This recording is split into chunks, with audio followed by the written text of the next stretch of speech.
There comes a moment when the empath stops feeling and starts seeing. The veil doesn't fall with noise, it dissolves in silence. The narcissist's mask, once dazzling with charm, begins to flicker like a dying flame, revealing what hides beneath. Not a soul, but an echo. Not love, but hunger. The empath, the eternal mirror of others, suddenly turns that mirror inward, and the truth pierces like moonlight through smoke. They realize they were never loved, only used as light for someone else's darkness. It's the archetypal meeting of the healer and the devourer, Eros and Thanatos, circling in a dream that was never theirs. Jung would call it a confrontation with the shadow, when illusion collapses and consciousness expands through pain. This awakening isn't loud, it's terrifyingly calm. The empath no longer chases understanding, they embody it. The spell breaks, the projection shatters, and standing amidst the shards, the empath whispers to themselves, "So this is who you are, and this is who I've become." That's the beginning of freedom, the sacred moment of sight. Comment below, "I see through the mask." Let it echo like a declaration to the unconscious world. Number 2, the collapse of illusion.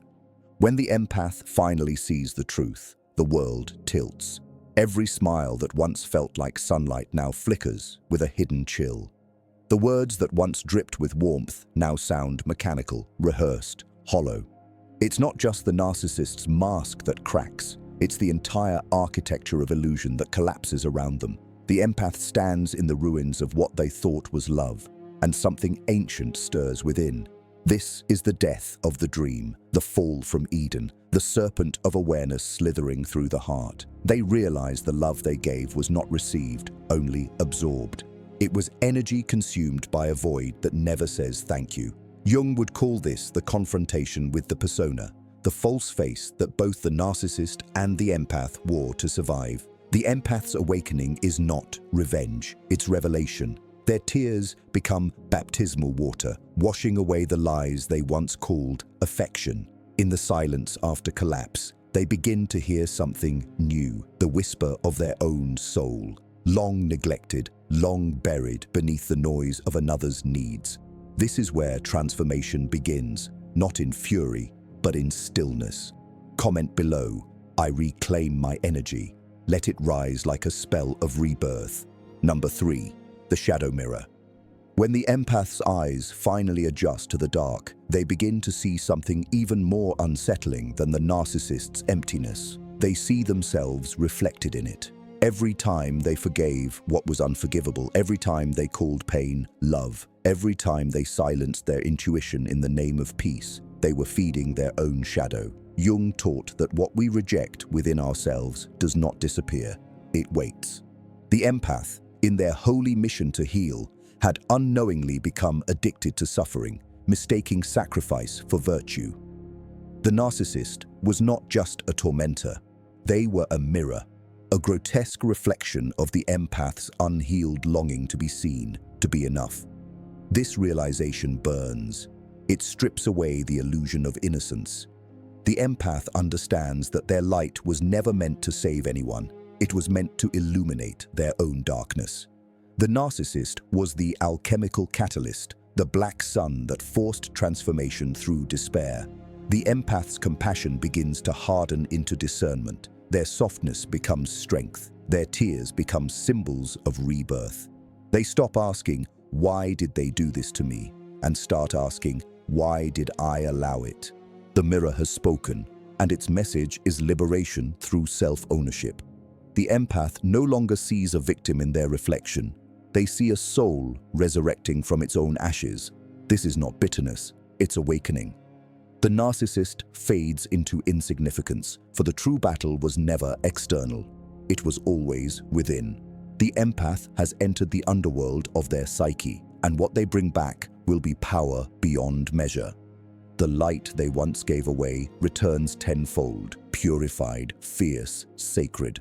The illusion is gone, and what remains is truth, raw, radiant, and unstoppable. Comment below, "I am my own mirror." Let it echo like thunder in the realm of shadows. Number 4, the death of the savior. There comes a point when the empath feels the weight of their own myth collapsing.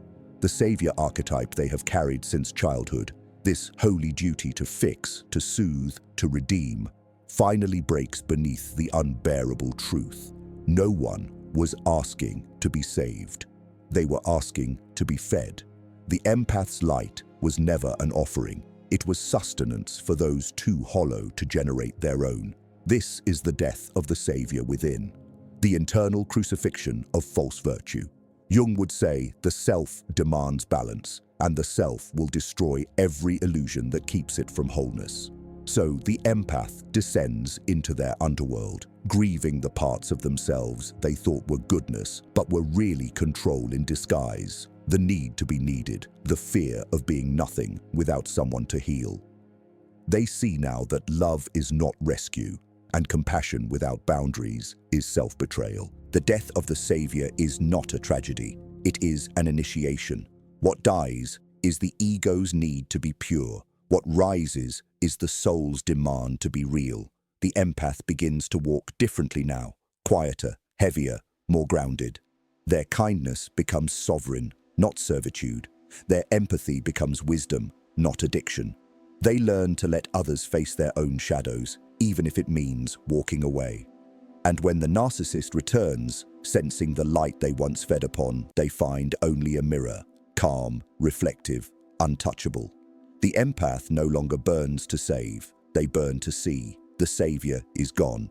In their place stands the seer, and that sight, clear, cold, divine, is freedom. Comment below, I release the savior within. Let it be your ritual of rebirth, the sound of a chain breaking in the depths of your psyche. Number 5, the alchemy of detachment. After the savior dies, silence becomes the empath's new teacher. It is in this stillness that detachment begins its slow, sacred work. Detachment is not coldness, it is clarity. It is the art of seeing without absorbing, feeling without drowning, loving without losing oneself. Jung wrote that individuation, the journey toward wholeness, demands separation from the collective illusions that once defined us. For the empath, this means stepping out of the psychic fusion that once tied them to the narcissist's storm. They learn that compassion must have edges, that mercy must be guided by wisdom, and that not every wound is theirs to heal. The empath begins to observe the narcissist not as a monster, but as an archetype, an embodiment of the unintegrated shadow, a living symbol of humanity's hunger for validation. This understanding doesn't excuse the harm, it transcends it. Through this lens, pain becomes philosopher, heartbreak becomes alchemist. The empath realizes that detachment is love refined through fire. They no longer chase closure, they embody it. Every breath becomes a small act of liberation. Every silence becomes a statement of power. The empath no longer reacts, they respond, and sometimes they simply don't. The narcissist's drama fades into insignificance, like echoes in a cavern once mistaken for music. The empath's energy, once scattered and consumed, begins to return home, drop by drop, heartbeat by heartbeat. This is the quiet revolution of the healed empath, the transformation of chaos into consciousness. Detachment becomes their shield and their sanctuary, not born from bitterness, but from profound understanding. In this stillness, they discover the rarest form of love, the one that does not require suffering to exist, the one that simply is. And when they look back, they no longer see a victim or a villain. They see two souls performing an ancient dance of awakening, both consumed and reborn by the same flame. Comment below, my peace is my power. Let it resound like a mantra of awakening through the depths of your being. Number 6, the return from the underworld. When the empath rises from the ashes, they are no longer the same creature who once sought love in another's eyes. They carry the scent of smoke, the silence of deep waters, and the steady pulse of rebirth. In Jungian language, they have journeyed through the underworld of their unconscious, the realm of pain, projection, and revelation, and emerged with the gold of self-awareness clutched in trembling hands. The narcissist was the gatekeeper, the necessary demon that forced dissent. Every betrayal was a key, every heartbreak a door. The empath, once blinded by innocence, now walks with the torch of inner knowing. They understand that no one truly escapes the underworld. They integrate it. The darkness becomes part of their light, and that paradox births wisdom. They no longer romanticize suffering, nor do they fear it. Instead, they honor it as the furnace that tempered their soul. The empath begins to speak a new language, measured, grounded, laced with calm authority. Their presence unsettles those who still live behind masks, for authenticity has a vibration that shatters pretense. They no longer crave validation, they embody it. Jung believed the self calls us home through the disintegration of our illusions, and the empath now knows this to be true. Their empathy has evolved from emotional absorption to sacred perception, a form of vision that sees through deception without judgment. The underworld taught them that love is not light without shadow. It is light that understands shadow.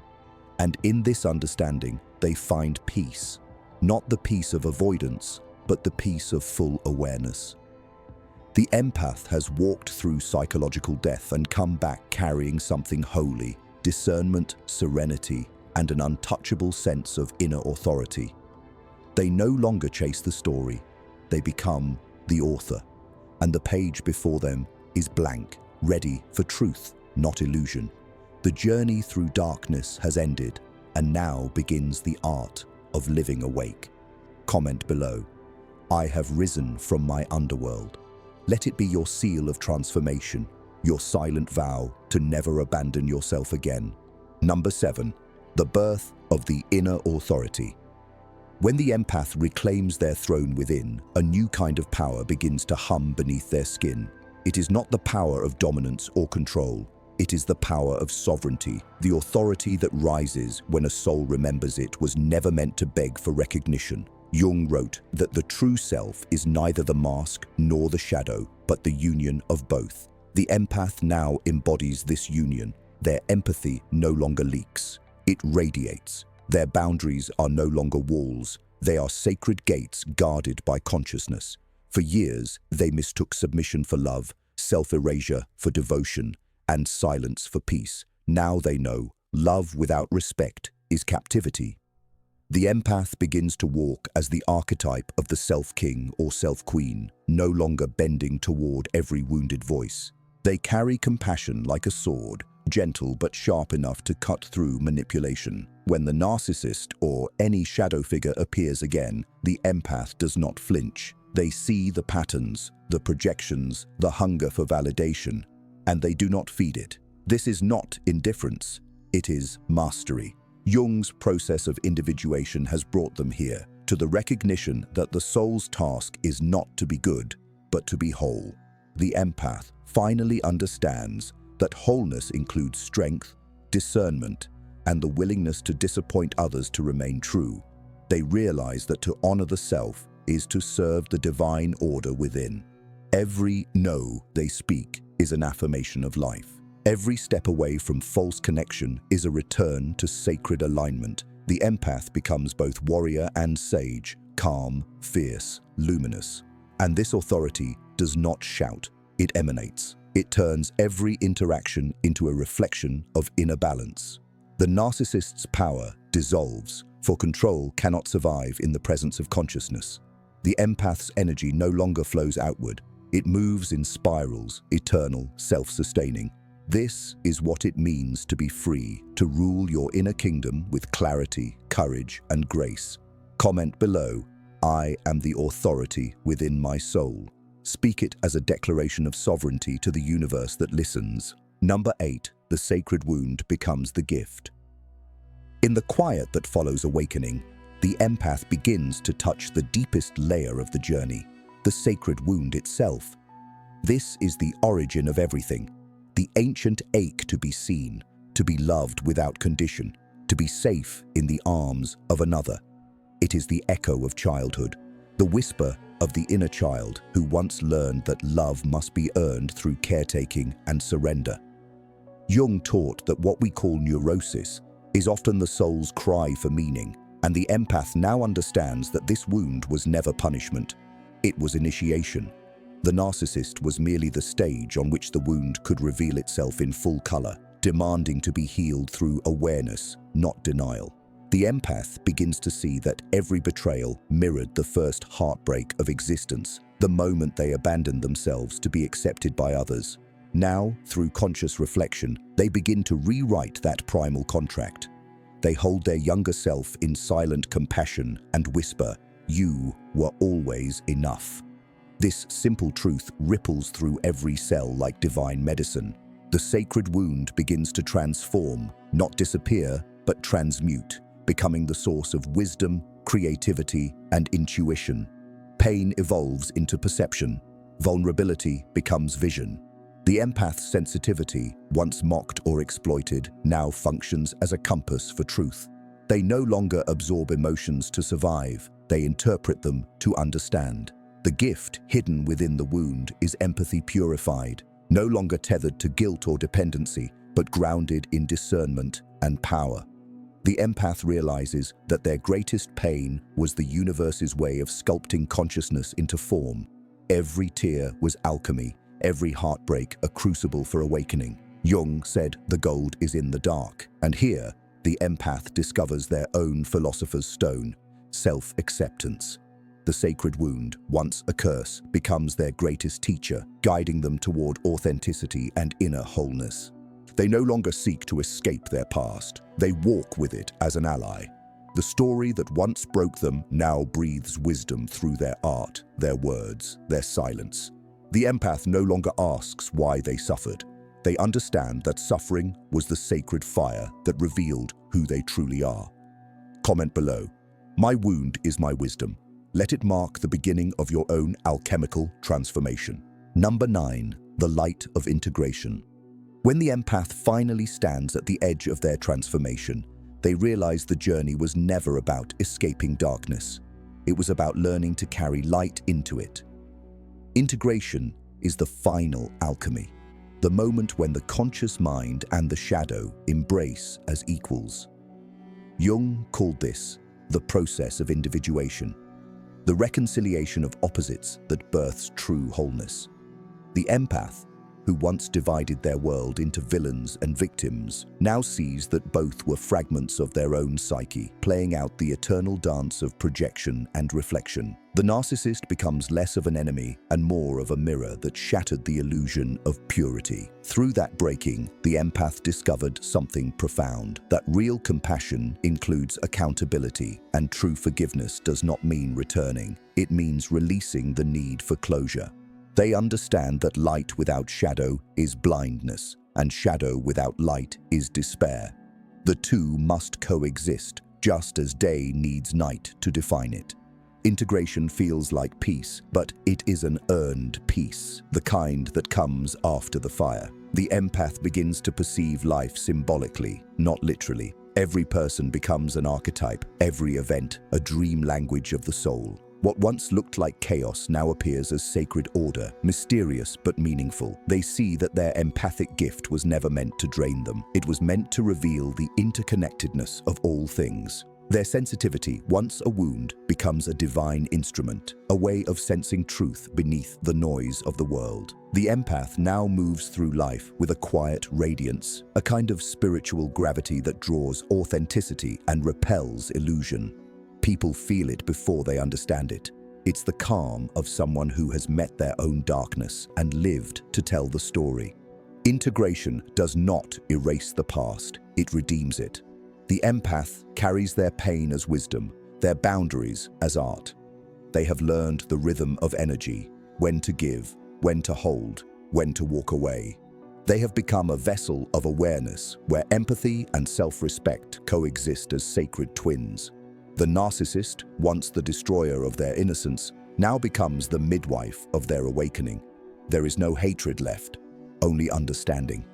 The empath smiles, not because it didn't hurt, but because it was necessary. Now they live consciously aware of their power, their fragility, and their wholeness. They no longer seek love from emptiness. They are love in motion, grounded in their own essence. They see life as the ultimate mirror, And within that mirror, they finally recognize the face of their true self, divine, complete, luminous, and utterly free. Comment below, "I am the light and the shadow united." Let it resonate as your affirmation of wholeness, the final step toward your own integration. Number 10, the return to the world.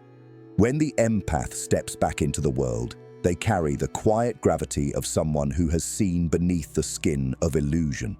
They are not seeking redemption or revenge. They are simply awake. The outer world feels different now, clearer, sharper, almost translucent. Every interaction hums with archetypal meaning. Every conversation becomes a mirror. Jung said that enlightenment is not about imagining figures of light, but about making the darkness conscious. The empath understands this now.